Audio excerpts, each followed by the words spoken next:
In Alaska, a safety expert from California is plunged into a nightmarish mix of terrible weather.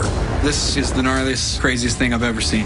And potentially deadly climbing conditions. Where I come from, we wouldn't climb if it was like that. As he works with the native crew of turbine techs just south of the Arctic Circle. This is Alaska, and we work up here. And on the world's biggest wind farm, deep in the heart of Texas, I'm concerned about not being able to get a hold of Matt up tower. High winds strike without warning. There's that damn gust of wind. And threaten lives. Traveling the wild world of wind and dangling from ropes hundreds of feet in the air. These intrepid adventurers brave the elements to harness the power of wind. They are turbine cowboys.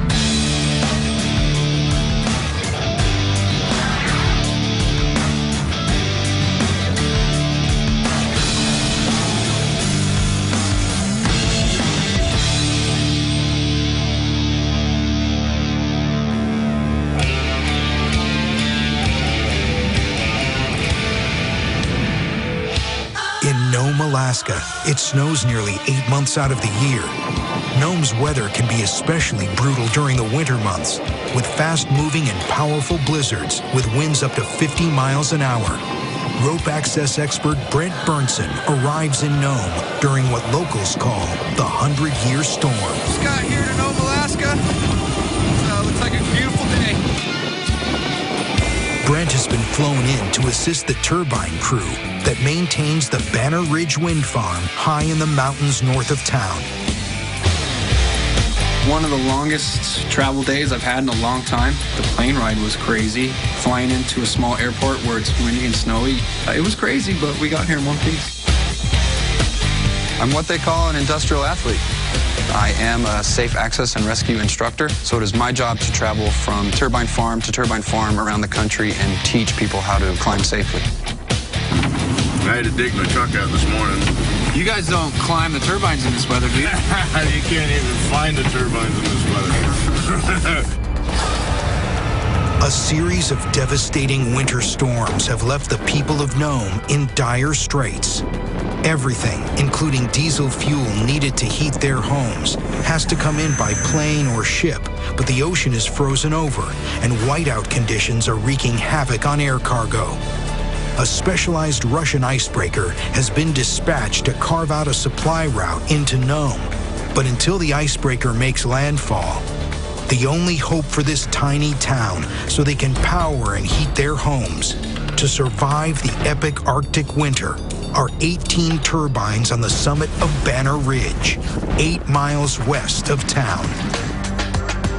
To meet Brent today, and his first trip to Nome, Alaska probably was quite shocking. I'm a whirlpool of emotions. I'm excited, I'm scared. I don't know what to expect, and that always brings a little bit of fear. We're gonna do what we can up there, if we can, depending on whether or not we can see and even make it up onto the hill. We're excited to have Brent here to show him what we do and absorb what he has to offer to all of us. My position is to make sure the technicians have the parts and pieces that they need and the mobility to get up on the wind farm to perform the repairs and make sure that they stay safe and while doing it. I am originally from New York, but I left there as soon as I knew how to drive, find just the right element I was looking for, either the mountains or the ocean.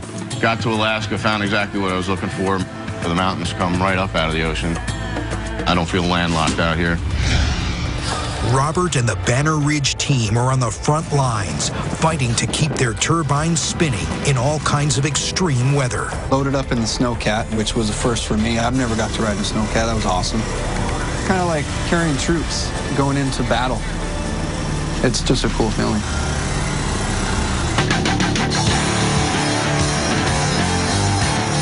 Well, I am jet lagged, but Nome is depending on the power from the turbines, so we have to get up the hill and get to work.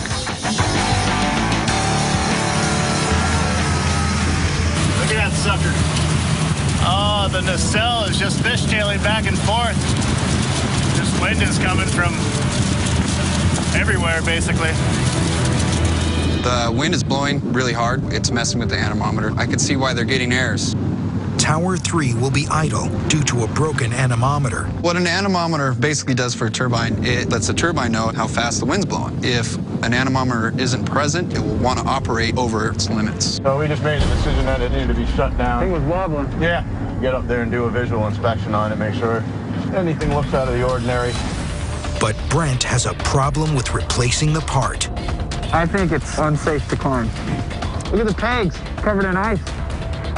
It's crazy. No one's going to work. We are required to make sure this wind farm keeps working. That's our job, you know. It's tough to go to a site that you've never been to and meet people you've never met before and tell them the standards and rules. Sometimes you come off like a jerk, but it's part of the job. That's definitely more ice on that cable than I was thinking was going to be there. Even climbing up that, this ice is going to fall down and it could hit you. Pegs are iced, everything's iced. We're not going to get rid of the ice. I mean, it's here past spring.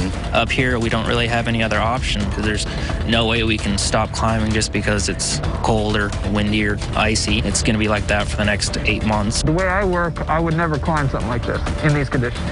I seriously doubt anything's going to be doable. Don't need you up here in whiteout conditions again.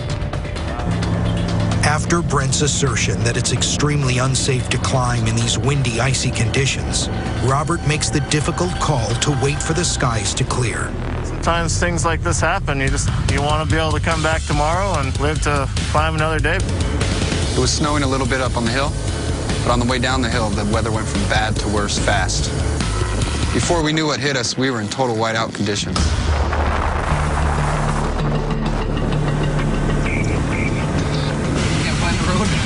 Oh, you kidding? Can't believe we actually got lost.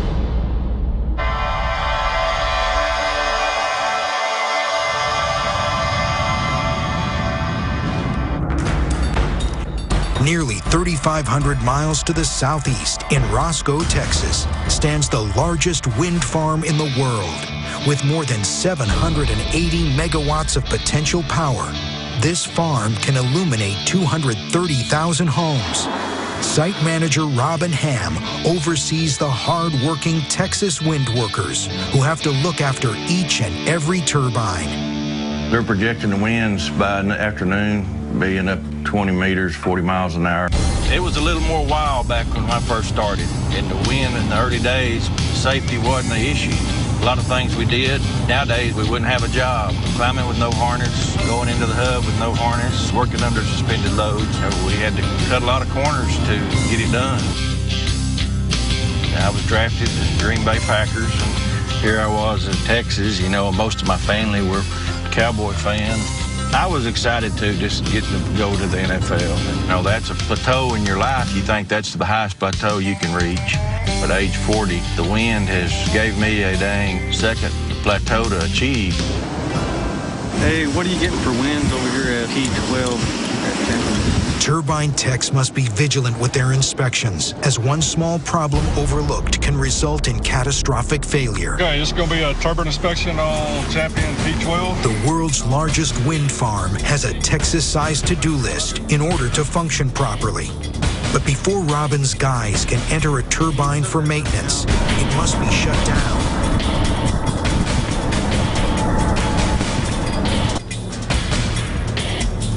With the blade shut down, Robin gives his guys the go-ahead to ascend to the top and get the inspection done before high winds hit. Okay, our job plan today is to go up, climb the turbine, make sure everything's clean, look for any obvious issues. We're always aware of the elements. Anytime you do climb a turbine, more likely the wind's going to be blowing. Well, you're exposed to wind coming through the nacelle when the doors are open. So you are going to feel vibration above 15, 20 miles an hour. At these heights, the turbulence caused by high winds, combined with the exhaustion from the 300-foot climb, can result in severe cases of motion sickness. Concerned about not being able to get a hold of Matt up tower. Come back, Matt. How copy? I don't know if we need to rescue him. And in Alaska, things go from bad to worse. I can't see the road anywhere. In whiteout conditions, we got lost, so I had to get out and guide them back to the road. The weather on the wind farm in Nome was too extreme to climb the turbines. With conditions rapidly getting worse, Brent and the wind crew are racing to beat the snow. After I shut down work on the mountain, we packed up the gear and we headed back down to town. And that's when we get hit by another blizzard. And then before I knew it, we were totally lost. When the wind isn't at your back, the tracks kick up snow, and it makes it harder to see. It's a little unsettling. Snowcat gets lost. That was crazy. I thought those things could go anywhere, but if you can't see where you're going, there's no sense in even going. We got lost the second we got up there. So I had to get out with a flashlight in one hand and a radio in the other and walk back to the road, guiding the tracked vehicle. When you're walking next to a tracked vehicle on the icy road where it's compact, what you have to worry about is the wind and slipping on the rocks. It's sort of scary. You worry about slipping and falling under the tracks. Yeah, you don't want to slide down here. I was born here, 22. I'm sort of a loner. I like sitting on top of a tower by myself. I get to spend a lot of time alone, and I get this feeling of satisfaction once I've got a couple new towers running. Yeah, we can't see anything up here. The guys are outside right now trying to get at least an idea if we're even on the road. No, I can't see the road anywhere. We do have a GPS, but if we get stuck and run out of fuel, let's face it, we're in a snowcat. Who else can rescue us?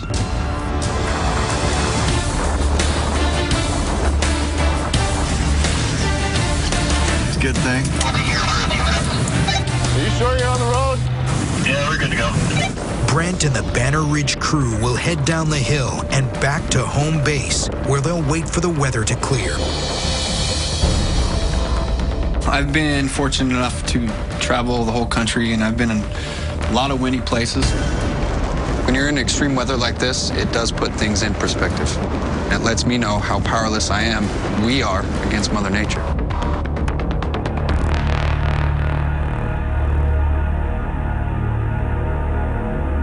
Meanwhile, back on the hot, high desert plains of West Texas, where high winds can cause motion sickness. I guess we step over and close the doors. Having completed maintenance work 300 feet up, turbine techs Gary and Ricky must now descend the tower.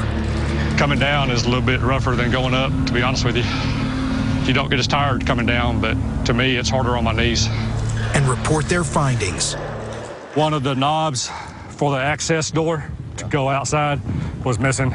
Okay. We took a picture of that. No obvious oil leaks. Yeah, everything looked good in there. I'm glad you made it. Yeah, getting too old for this. You can start turbine 11. Sounds good, she's online.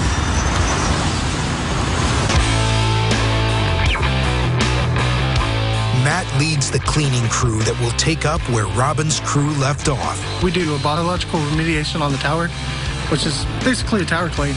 It is a stressful job. You have to have fun in wind, because if you don't, stress will get to you.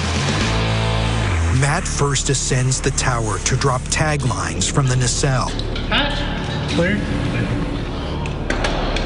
This normally takes 40 minutes. Matt's been in there 45. Come back, Matt. Come back, Matt. How copy? In an emergency, a life could be on the line in the precious minutes it takes to begin rescue. Matt, you have a cell phone and a radio. Please answer one of them. Por favor, thank you very much. I'm concerned about not being able to get a hold of Matt. I don't know if he's so winded that he's passed out up there.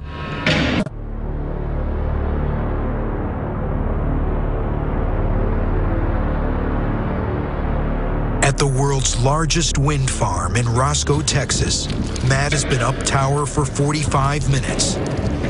Matt, you have a cell phone and a radio. Please answer one of them. Matt began his ascent to turbine 11 to lower a guide cable for the cleaning platform. Come back, Matt. Come back, Matt. And TJ's having trouble reaching him. I'm concerned about not being able to get a hold of Matt up tower. I don't know if he's so winded that he's passed out up there and can't climb back down. These are things that we need to know in order to send somebody up to rescue him. Matt, come back. Matthew, can you hear me? I can't hear you. TJ finally gets through to Matt. I got 4 missed phone calls, and I was trying to sit over here. So I called GE, and I couldn't hear them. So I had to hop back down below the cell. At last, the cleaning crew is communicating. Hey, I'm gonna go ahead and start lowering the cable. Okay, he's about to pop the hatch and start lowering the cable. So if everybody move away from the tower, we always go climbing the truck before the ropes come down. Come down hard and they come down fast. You wouldn't think a rope would hurt that much, but whenever it's traveling that fast, it hurts, even with a hard hat on. Watching the tower and then de-rigging is about the easiest part of this job. The most strenuous is lowering that cable down, because we have to lower it down by hand, and with the wind whipping it, certainly kicks your butt sometimes. For a normal person, not me. Now that Matt has lowered the tagline, TJ will attach the platform they will use to ascend and clean this 280-foot tall turbine. Wind should be fine when we get up. It's a light breeze right now. This is only the second trip up tower for Chucky the rookie on a cleaning platform. One false move could spell the end. This is his first couple of times going up, so it will be scary until he gets used to working up in the basket. I'm not gonna lie, I still have nightmares of falling off a turbine. Oh, no. That's the last thing you want to think about is falling.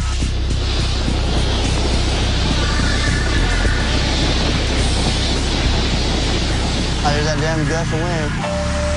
We take a spray rig and use 3,200 pounds of pressure to wash off the side of towers. Which, aimed improperly, can send the platform rocketing away from the tower.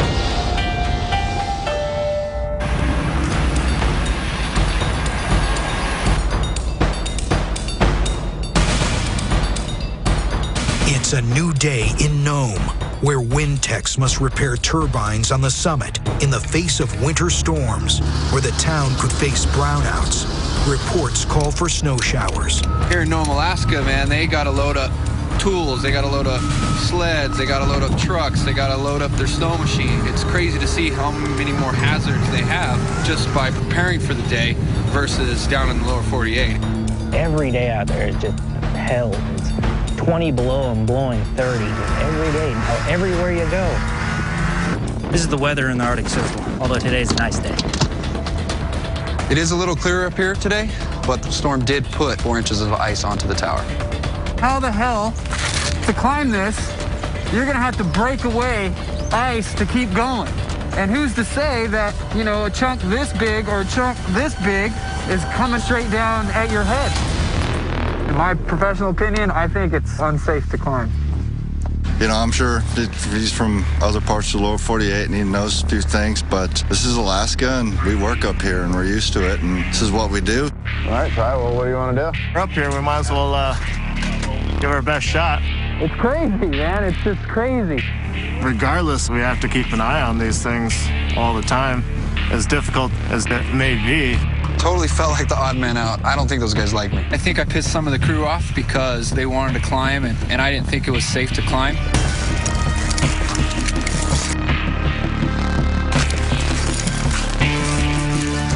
It boggles my mind that they have to climb this, but they have to.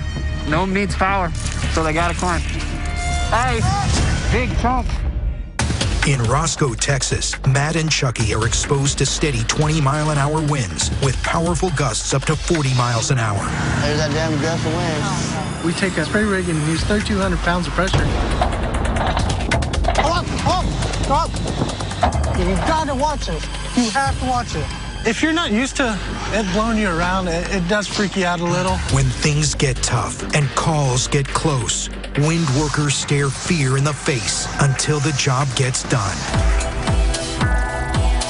Chucky, he didn't crap his pants, but he sure did take a bite out of the basket.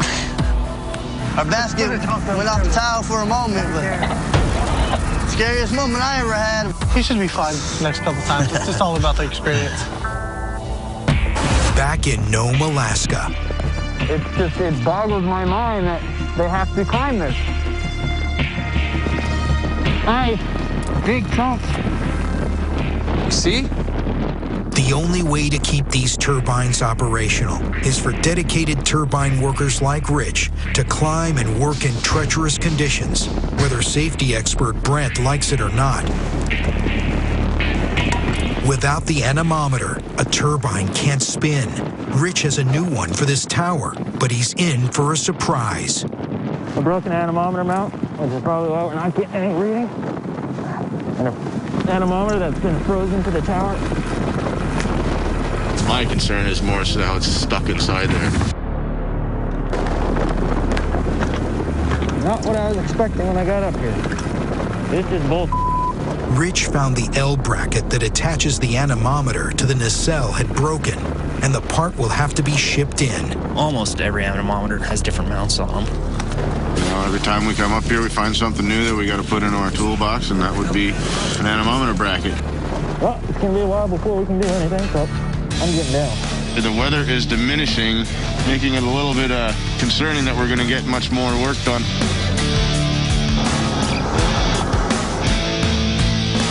We got up there, we did get up tower, but we still couldn't get the job done. There are no roads into Nome, with the air travel all but shut down and the Russian icebreaker yet to reach land and create an ocean supply route. Getting the broken mounting bracket to fix the turbine on Banner Ridge could take days or even weeks. I don't know how long it's going to take, but I'm going to stay here till the parts that we need show up. But we got to get back up the mountain and fix those turbines. There's too much at stake for us not to keep fighting.